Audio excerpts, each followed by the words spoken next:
ম্যাচের রেজাল্টের চাইতেও আমার কাছে সবচাইতে ইম্পর্টেন্ট ব্যাপারটা হচ্ছে এই বছরটাতে বাংলাদেশ যতগুলো ওয়ানডে ম্যাচ খেলেছে তার মধ্যে মাত্র একটা ম্যাচেই পুরো 50 ওভার ব্যাটিং করতে পেরেছে। It's a really concerning issue.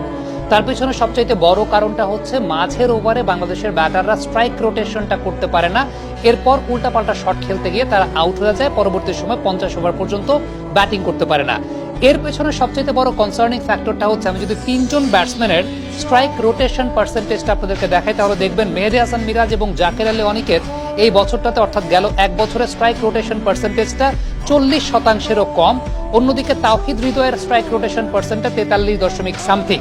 যেখানে আপনি পার্থক্যটা খুব ভালো মতো বুঝতে পারবেন যে 2012 সাল থেকে 2019 সাল পর্যন্ত সাকিব আল হাসানের স্ট্রাইক রোটেশন পার্সেন্টেজটা ছিল 55%, মুশফিকুর রহিমের ছিল প্রায় 45%-এর মতো, এবং 2015 থেকে 19 যেটা বাংলাদেশ ক্রিকেটের অন্যতম স্বর্ণালী সময়, এই সময়টাতে সাকিব আল হাসান এবং মুশফিকুর রহিমের স্ট্রাইক রোটেশন পার্সেন্টেজটা ছিল 54%-এর মতো।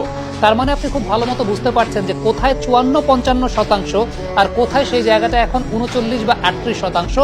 পার্থক্যটা কিন্তু